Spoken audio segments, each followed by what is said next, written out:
ध्यान से देखा जाए, डॉक्टर केसी सिन्हा, स्टूडेंट फ्रेंड्स, वर्ग 9, एक्सरसाइज 16, लंबवृत्तीय बेलन, राइट सर्कुलर सिलेंडर। पिछले क्लास में लंबवृत्तीय बेलन, राइट सर्कुलर सिलेंडर, इसके बारे में हम पूरा कॉन्सेप्ट आप लोग को बता दिए, सूत्र भी बता दिए। बेलन का आयतन बराबर पाई आर स्क्वायर एच, बेलन का वक्र पृष्ठ का क्षेत्रफल 2 पाई आर एच, बेलन का संपूर्ण पृष्ठ का क्षेत्रफल 2 pi r into r plus h, बेलन के आधार का क्षेत्रफल पाई आर स्क्वायर, बेलन के आधार की परिधि 2 पाई आर। बेलन में 3 सतह होते हैं, ऊपर और नीचे वृत्ताकार सतह, दोनों वृत्त सर्वांग सम, और बीच में जो घुमावदार सतह है उसको वक्राकार कहते हैं। तो पिछले क्लास में बेलन का परिभाषा बताए, बेलन कैसे बनता है ये समझाए, सूत्र हम क्लियर कर दिए। तो उम्मीद करते हैं सारा सूत्र याद होगा। अब थोड़ा प्रश्न का प्रैक्टिस हम स्टार्ट कर लेते हैं, क्वेश्चन का प्रैक्टिस। तो सभी छात्र बुक निकाल लें, सभी छात्र किताब निकाल लें। एक्सरसाइज 16, हालांकि आपके बुक में 16.2 लिखा है, जो मिस्टेक से लिखाया है, जो गलती से लिखाया है। केवल एक्सरसाइज 16 ही होना चाहिए, एकदम ध्यान दीजिएगा। बहुत इजी चैप्टर है, बहुत आसान चैप्टर है। टाइप फर्स्ट में क्या है? सूत्रों के सीधे प्रयोग पर आधारित प्रश्न। टाइप फर्स्ट में प्रश्न है सूत्रों के सीधे प्रयोग पर आधारित प्रश्न, मतलब डायरेक्ट सूत्र पर आधारित प्रश्न। क्वेश्चन नंबर 1, रिक्त स्थानों को भरें। क्वेश्चन नंबर 1 में है रिक्त स्थानों को भरें। 1 का 1 नंबर देखा जाए, समझा जाए। क्या लिखा है? एक लंबवृत्तीय बेलन, बेलन की त्रिज्या 7 सेंटीमीटर और ऊंचाई 5 सेंटीमीटर हो तो उसके वक्र पृष्ठ का क्षेत्रफल डैश होगा।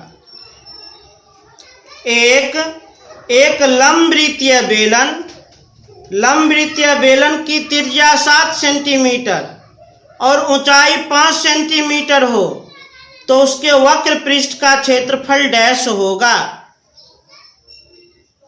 अब ध्यान से देखा जाए, थोड़ा चित्र से हम समझा देते हैं।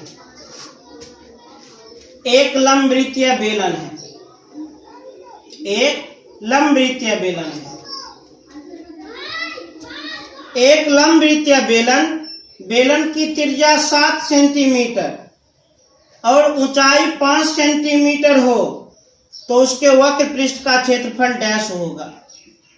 वक्र पृष्ठ का क्षेत्रफल पूछा जा रहा है, और कल ही आप लोग को सूत्र बताए हैं।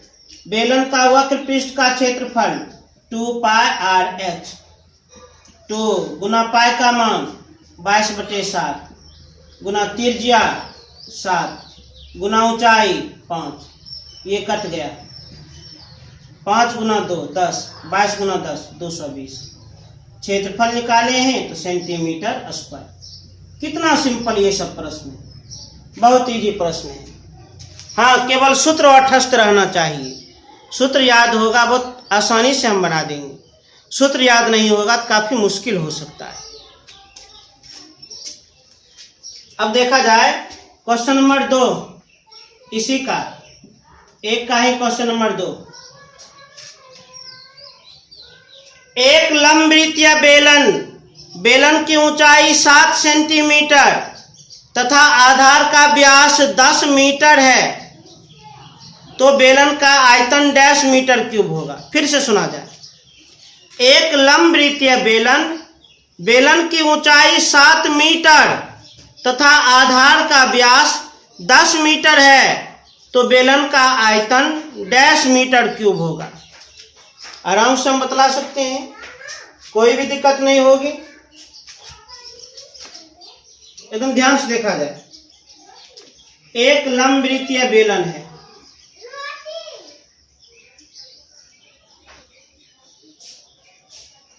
एक लंबवृत्तीय बेलन की ऊंचाई 7 मीटर, ऊंचाई 7 मीटर तथा आधार का व्यास 10 मीटर, व्यास 10 मीटर, तो बेलन का आयतन डैश मीटर क्यूब होगा। आयतन पूछ रहा है, आराम से बता देंगे, कोई दिक्कत नहीं होगी। व्यास दिया है 10 मीटर, तो त्रिज्या कितना 5 मीटर। हम लोग जानते हैं त्रिज्या व्यास की आधी होती। अब बेलन का आयतन पूछ रहा है, formula pi r square h. Pi का मान 22/7, त्रिज्या का स्क्वायर 5 गुना 5, ऊंचाई 7, ये कट गया। अब इसको आप गुना कर सकते हैं, 5 गुना 5 25, 25 को 22 से गुना कर दीजिए, 550 हो गया। आयतन निकाले हैं तो मीटर क्यूब। बहुत सिंपल प्रश्न है इसे। अब 1 का 3 नंबर देखा जाए, 1 का 3 नंबर देखा जाए, 1 का 3 नंबर। एक लंबवृत्तीय बेलन, बेलन का व्यास 7 सेंटीमीटर तथा ऊंचाई 5 सेंटीमीटर है, तो बेलन का वक्र पृष्ठ का क्षेत्रफल डैश होगा। एक लंबवृत्तीय बेलन है। अच्छा, आप लोग ये नहीं समझना कि हर प्रश्न में चित्र बनाना जरूरी है। हर प्रश्न में चित्र बनाना कोई जरूरी नहीं है। हालांकि जब बना देते हैं तो फिर उसको समझने में थोड़ा ज़्यादा आसान रहता है, इसलिए हम चित्र बना देते हैं। अब ये नियम नहीं है चित्र बनाना ही चाहिए, लेकिन अपने सुविधा के लिए हम बना देते हैं। 1 का 3 नंबर। एक लंबवृत्तीय बेलन, एक लंबवृत्तीय बेलन का व्यास 7 सेंटीमीटर है। एक लंबवृत्तीय बेलन है जिसका व्यास 7 सेंटीमीटर तथा ऊंचाई 5 सेंटीमीटर है, ऊंचाई 5 सेंटीमीटर है, तो बेलन का वक्र पृष्ठ का क्षेत्रफल डैश होगा। बेलन का वक्र पृष्ठ का क्षेत्रफल पूछ रहा है, वक्र पृष्ठ का क्षेत्रफल। आराम से हम बता सकते हैं, कोई दिक्कत नहीं होगी। व्यास दिया है 7 सेंटीमीटर, त्रिज्या 3.5 सेंटीमीटर। क्योंकि हम जानते हैं त्रिज्या व्यास की आधी होती है। व्यास 7 सेंटीमीटर तो त्रिज्या 3.5 सेंटीमीटर, 3.5 सेंटीमीटर। बेलन का वक्र पृष्ठ का क्षेत्रफल पूछ रहा है, फॉर्मूला 2 पाई आर एच। 2 गुना पाई का मान 22/7। जब तक कुछ भी नहीं कहा जाए तो पाई के लिए 22/7 लें, गुना त्रिज्या 3.5 गुना ऊंचाई 5, दशमलव काटेंगे 10, आराम से कटेगा। 7 7 5 35, 5 5 दूनी 10, उसके बाद 2 और 2 कैंसिल, तो 22 गुना 5 110। चूंकि क्षेत्रफल निकाले हैं सेंटीमीटर स्क्वायर। ये बहुत ही ज्यादा आसान प्रश्न है, तो इसे उतार लिया जाए।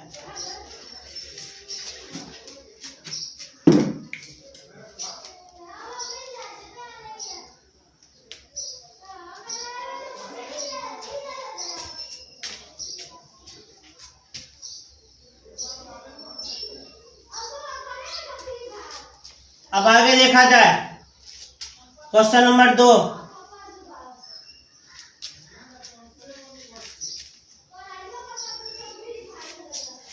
क्वेश्चन नंबर 2 अब देखा जाए।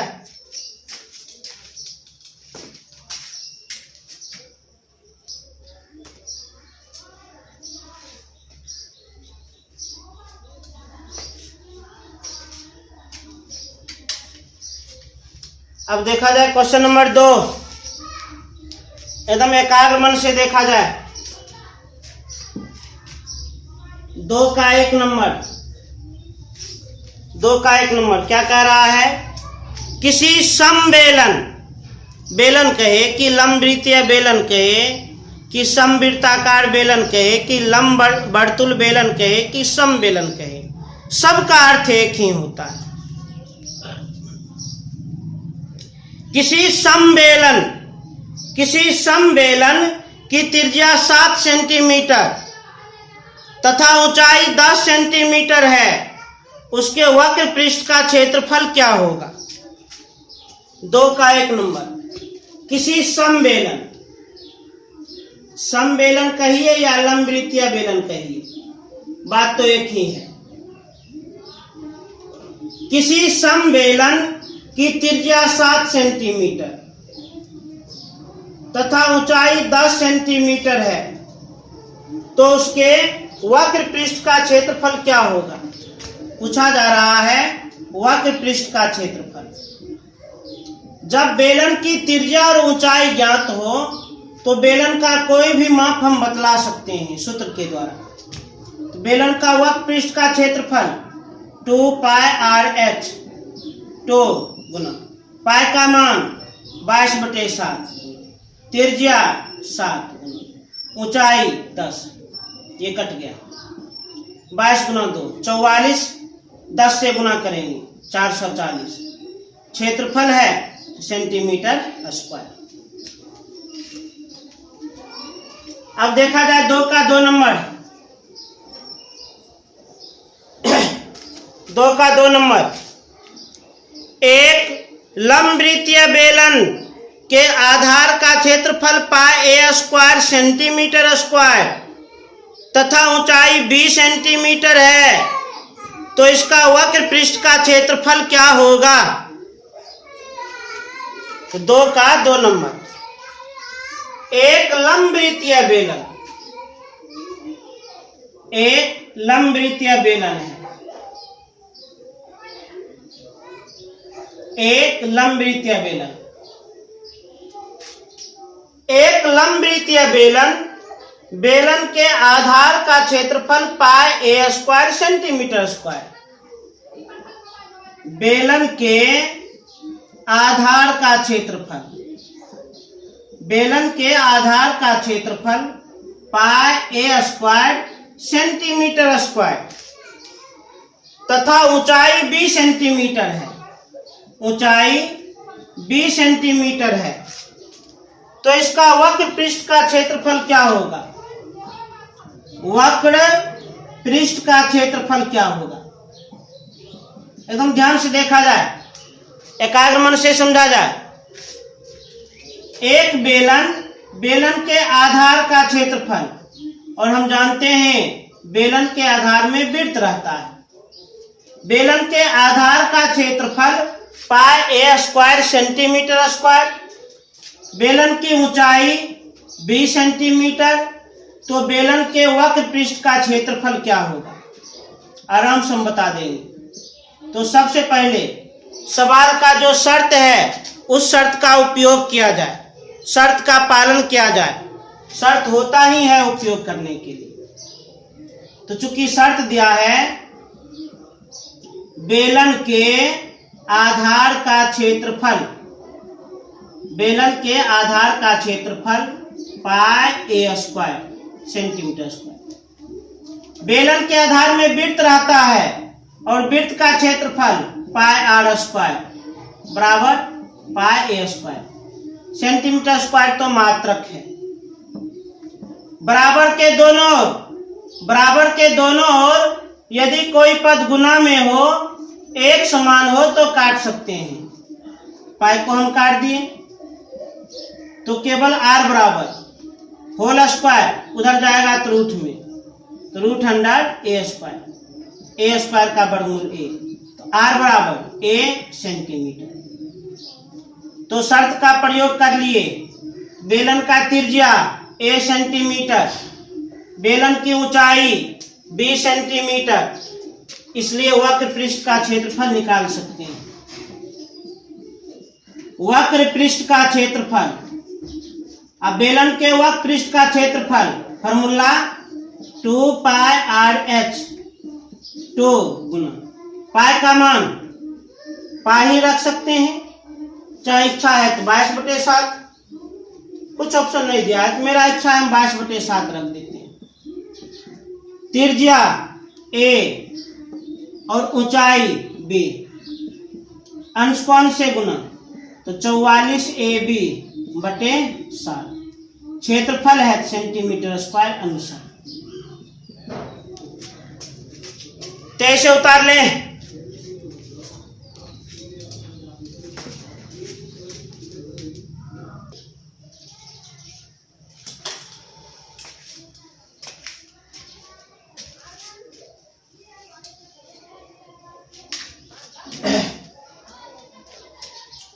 अब देखा जाए क्वेश्चन नंबर 3।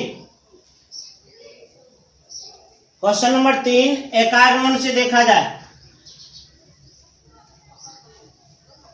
अस्थिर मन से देखा जाए।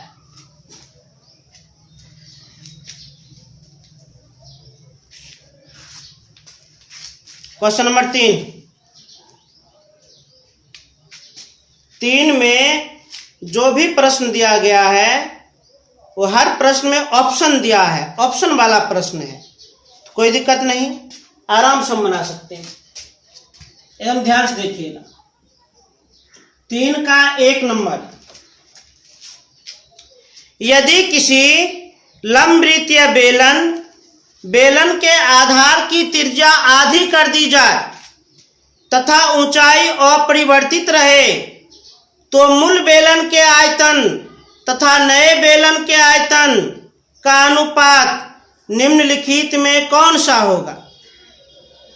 क्या कह रहा है, यदि किसी लंबवृत्तीय बेलन के आधार की त्रिज्या आधी कर दी जाए, बेलन के आधार की त्रिज्या आधी कर दी जाए तथा ऊंचाई अपरिवर्तित रहे तो मूल बेलन के आयतन तथा नए बेलन के आयतन का अनुपात निम्नलिखित में कौन सा होगा।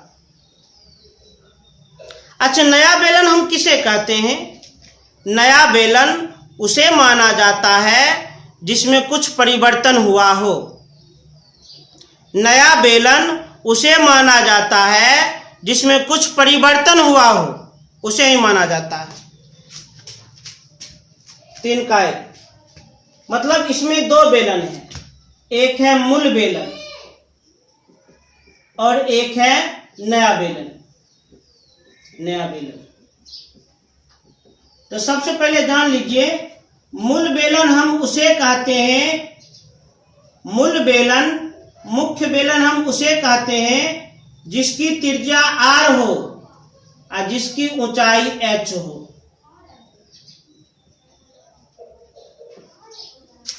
मूल बेलन हम उस बेलन को कहते हैं जिसकी त्रिज्या r हो, जिसकी ऊंचाई h हो।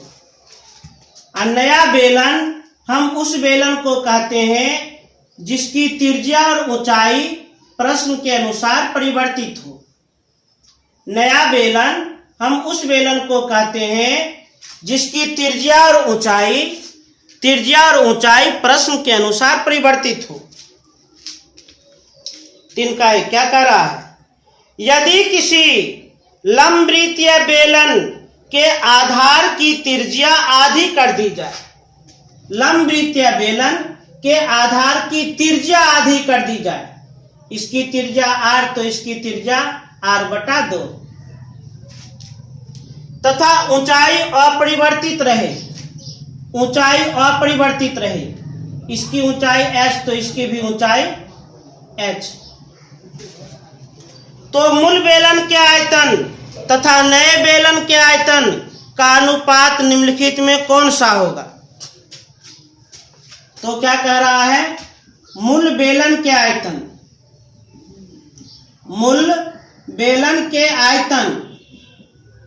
और नया बेलन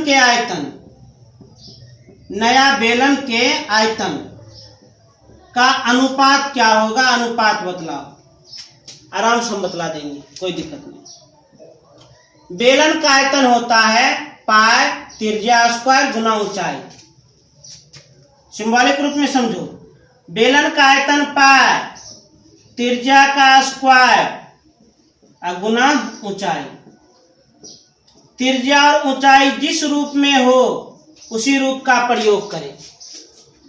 त्रिज्या और ऊंचाई जिस रूप में हो उसी रूप का प्रयोग करें।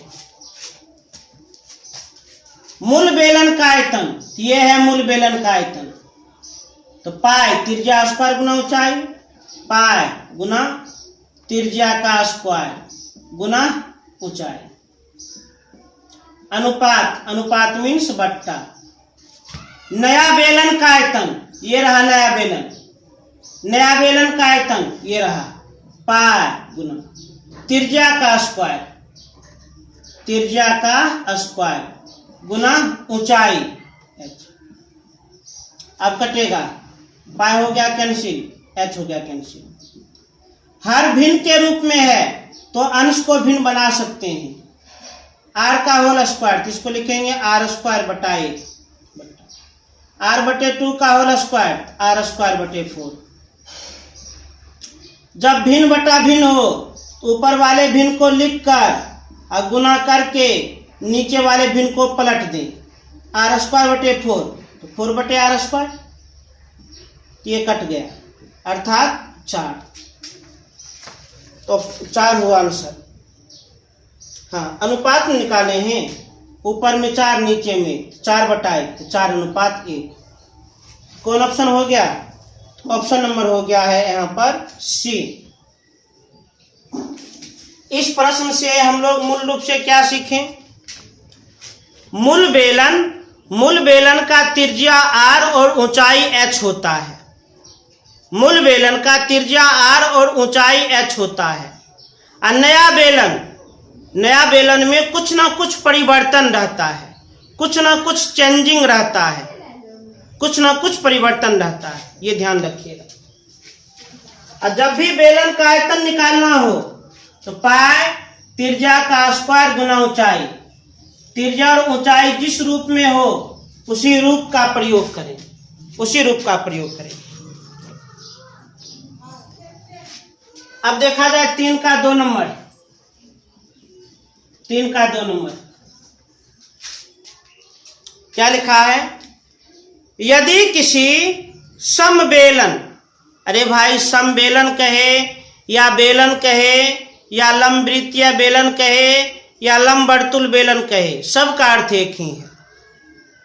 यदि किसी समबेलन की त्रिज्या एवं ऊंचाई दुगुनी कर दी जाती है, त्रिज्या एवं ऊंचाई दुगुनी कर दी जाती है, तो समबेलन का आयतन कितना हो जाता है? इसको पहले हम ऐसे समझाते हैं। बेलन का आयतन फॉर्मूला क्या होता है? Pi r square H. इसमें पाई क्या है? पाई, इसमें पाई है अचर, कांस्टेंट। और हम जानते हैं कोई भी सूत्र वेरिएबल पर निर्भर करता है, बदलने वाले पर निर्भर करता है। यहां पर बदलने वाला मान त्रिज्या और ऊंचाई है, क्योंकि अलग अलग बेलन का त्रिज्या और ऊंचाई अलग अलग हो सकता है। तो वास्तव में बेलन का आयतन सीधा समानुपाती है त्रिज्या स्क्वायर गुना ऊंचाई का। बेलन का आयतन सीधा समानुपाती है त्रिज्या स्क्वायर गुना ऊंचाई का। समानुपाती का अर्थ एक राशि बढ़ेगा तो दूसरा भी बढ़ेगा, एक राशि घटेगा तो दूसरा भी घटेगा। इस पर देखिए, डायरेक्ट ऑब्जेक्टिव बना देंगे। यदि त्रिज्या और ऊंचाई को 2 गुना करेंगे तो आयतन, तो त्रिज्या को 2 गुना करेंगे 2 का वर्ग 4, ऊंचाई को 2 गुना करेंगे 2, 4 दुनिया 8। त्रिज्या और ऊंचाई को 2 गुना करेंगे तो आयतन 8 गुना होगा। अच्छा, त्रिज्या और ऊंचाई को 3 गुना कर देंगे तो आयतन, तो त्रिज्या को 3 गुना कर देंगे, 3 का वर्ग 9, ऊंचाई को 3 गुना करेंगे 3, तो 9 या 27, आयतन 27 गुना हो जाएगा। इसी प्रकार त्रिज्या और ऊंचाई को 4 गुना कर देंगे तो आयतन 4 गुना, त्रिज्या को 4 गुना करेंगे तो 4 का वर्ग 16, ऊंचाई को 4 गुना करेंगे तो 16 गुना 4 64, आयतन 64 गुना हो जाएगा। त्रिज्या को 2 गुना और ऊंचाई को 3 गुना करेंगे तो आयतन त्रिज्या को 2 गुना और ऊंचाई को 3 गुना करेंगे तो आयतन, तो त्रिज्या को 2 गुना करेंगे 2 का वर्ग 4, ऊंचाई को 3 गुना करेंगे 3, तो 4 तिया 12, आयतन हो जाएगा 12 गुना। अच्छा, त्रिज्या को 3 गुना और ऊंचाई को 4 गुना करेंगे तो आयतन, तो त्रिज्या को 3 गुना तो 3 का वर्ग 9, ऊंचाई को 4 गुना 4, तो 9 चौक 36, आयतन 36 गुना हो जाएगा। इस प्रकार हम आराम से बतला सकते हैं।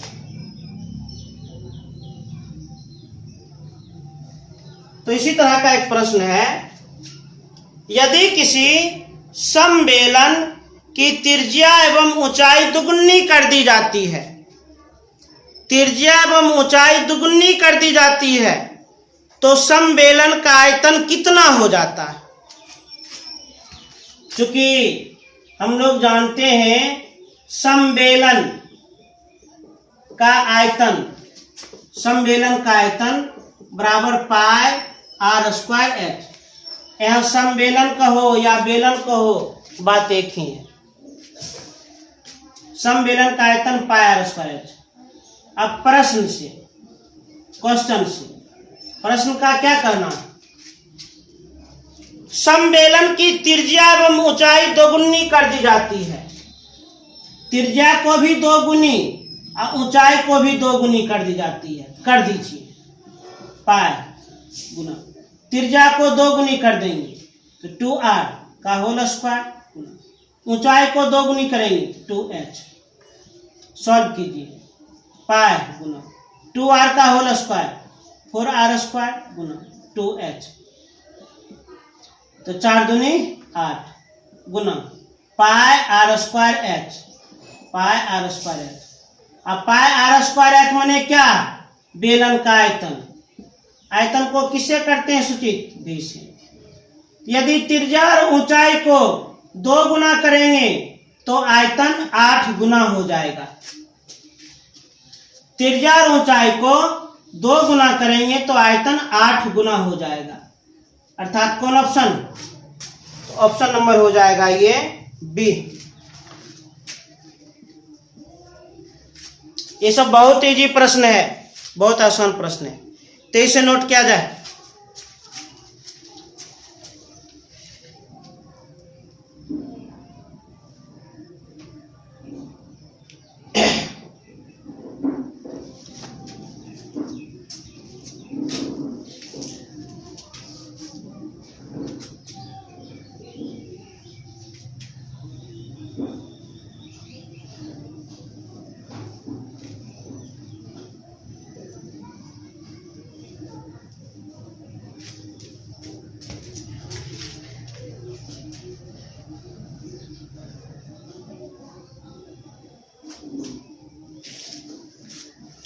अब ध्यान दीजिए, अब देखा जाए 3 का 3 नंबर, 3 का 3 नंबर।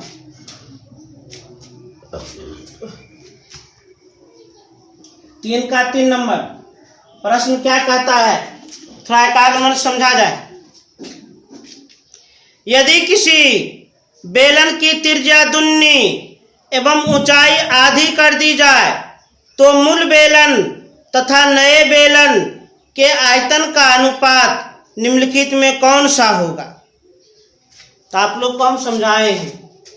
मूल बेलन, मूल बेलन हम किसे कहते हैं?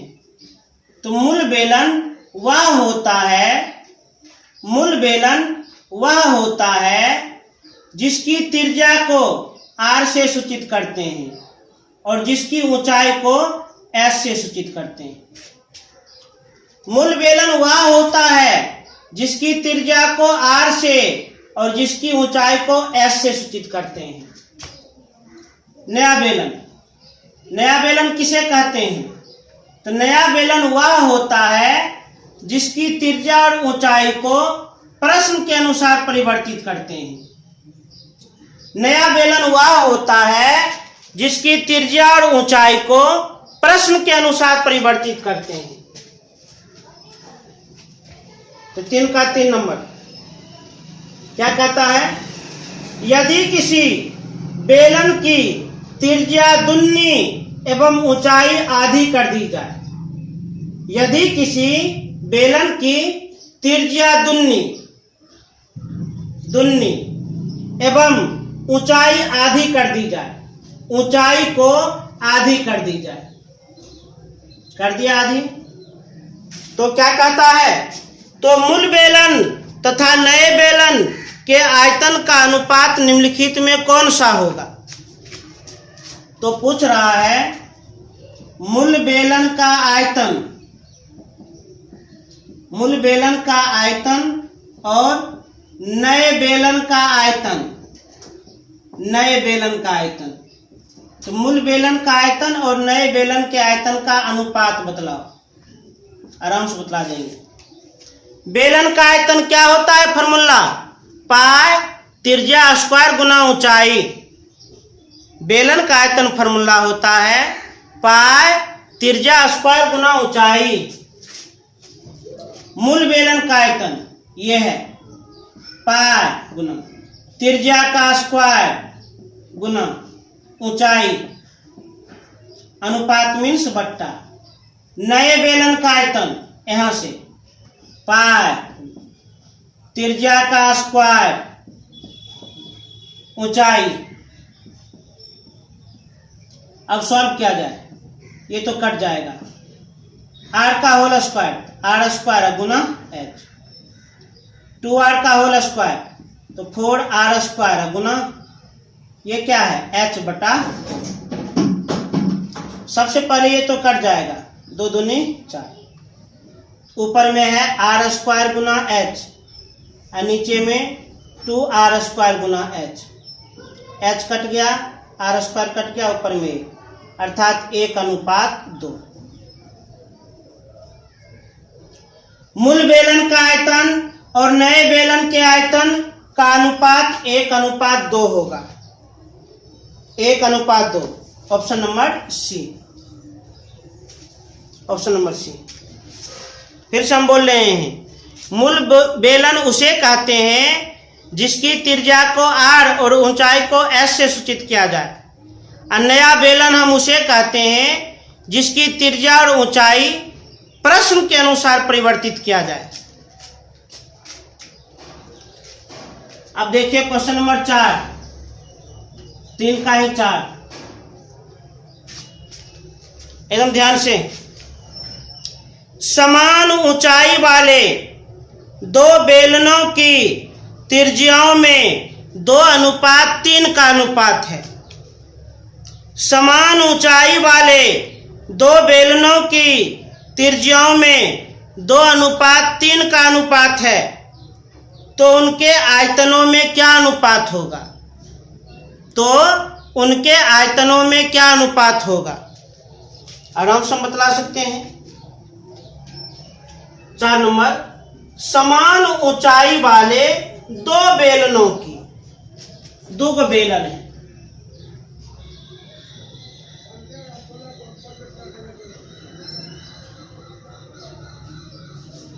दो बेलन है।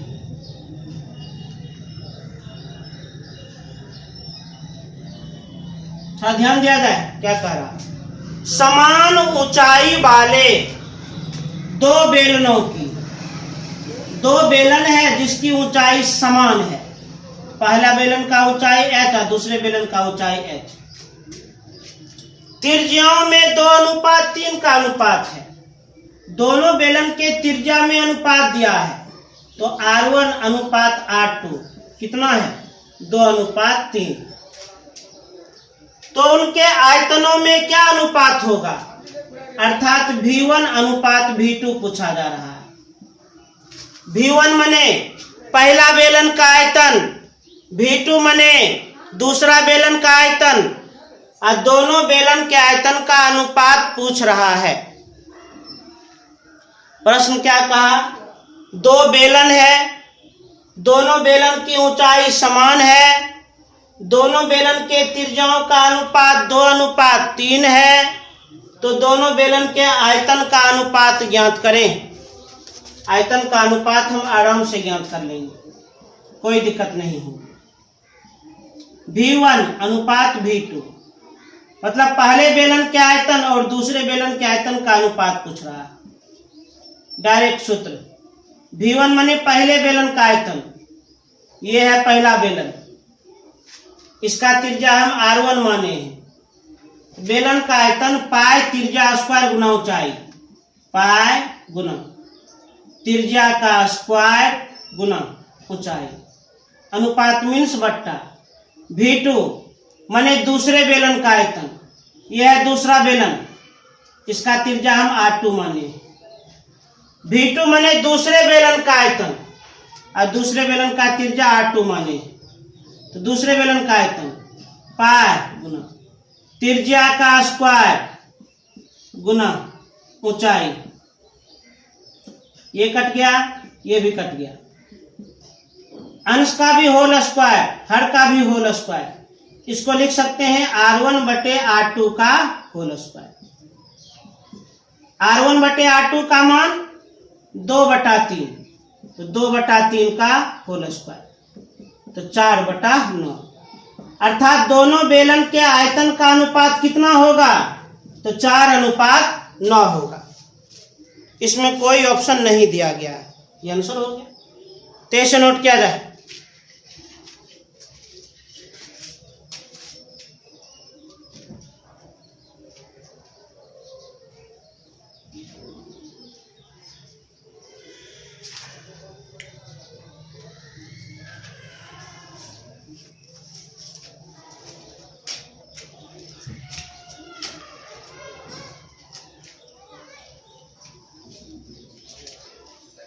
अब आगे देखा जाए अगला प्रश्न।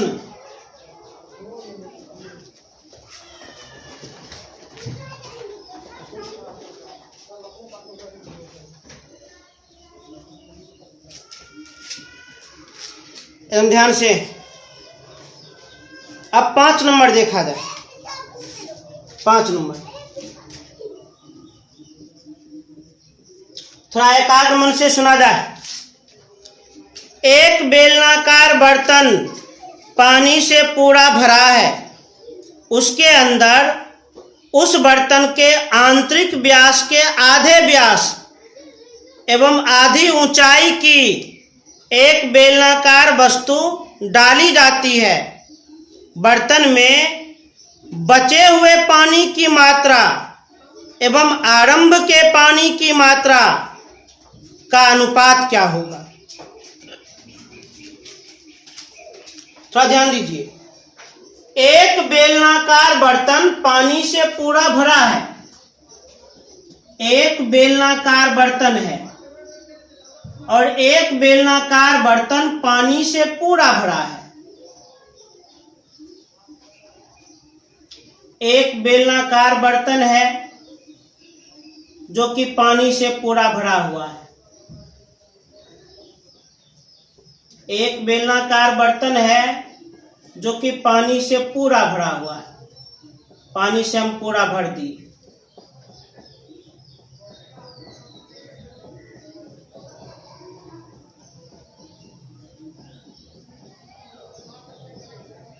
ये जो बेलनाकार बर्तन है इसकी त्रिज्या को हम R मान लेते हैं और इसकी ऊंचाई को हम H मान लेते हैं।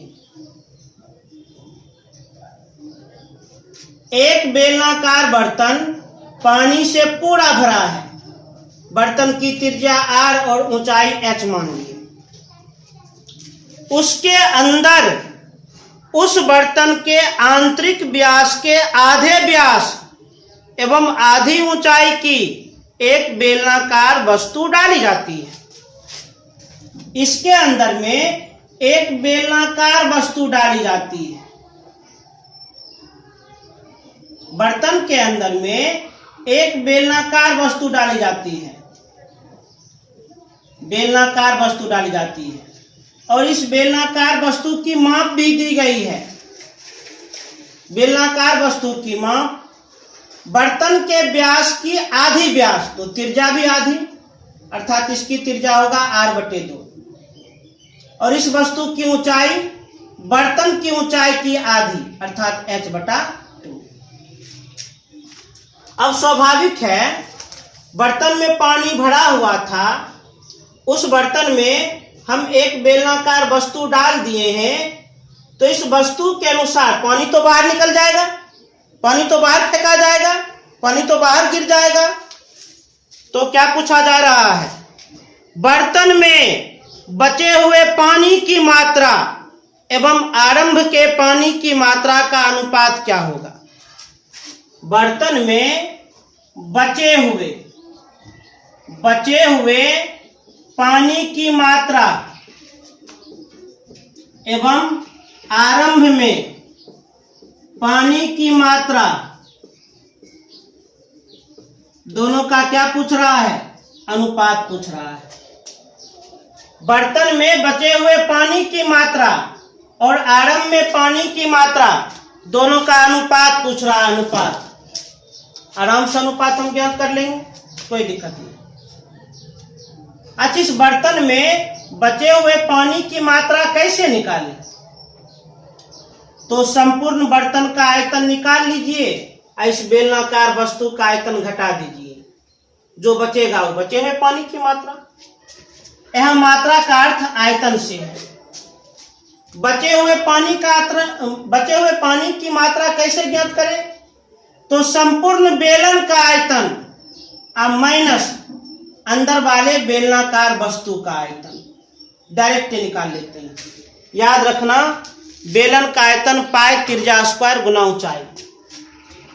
संपूर्ण बेलन का आयतन पाई त्रिज्या का स्क्वायर गुना ऊंचाई, उसमें घटाएंगे बेलनाकार वस्तु का आयतन पाई गुना त्रिज्या का स्क्वायर गुना ऊंचाई। क्लियर। अनुपात मीन्स बट्टा।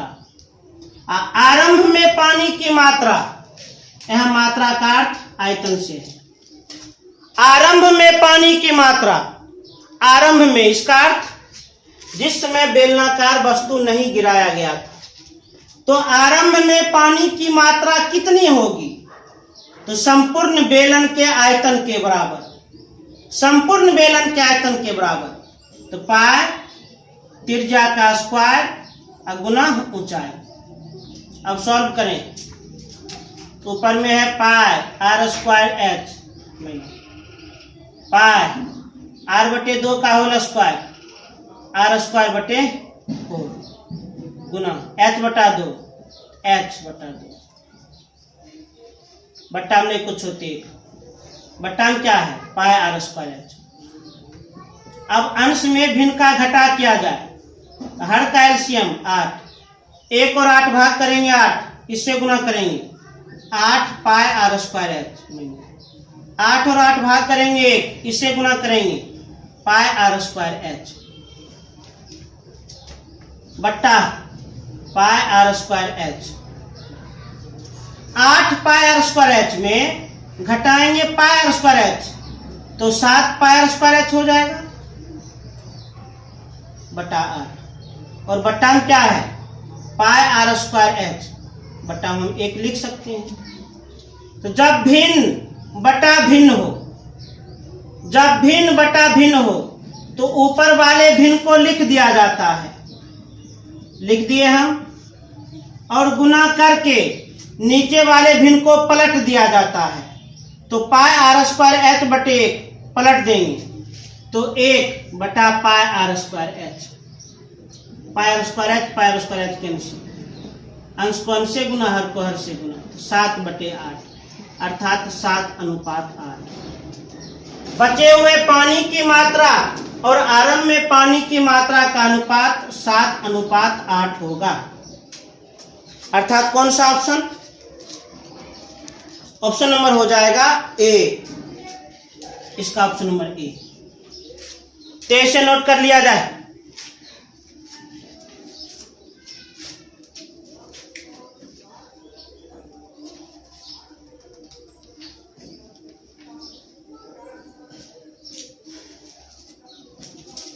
तो आज हम 3-5 नंबर तक बना दिए हैं। तो आप लोग का होमवर्क यही है, बेलन से संबंधित जो भी सूत्र है उसको खूब बढ़िया से ओठस्थ कर लें, और जहाँ तक हम बना दिए हैं तहाँ तक कम से कम आप लोग 2 बार निश्चित रूप से बना लें। परिश्रम करें, जरूर सफलता मिलेगी, गारंटी के साथ सफलता मिलेगी। इसलिए मेहनत आप लोग निश्चित रूप से करें।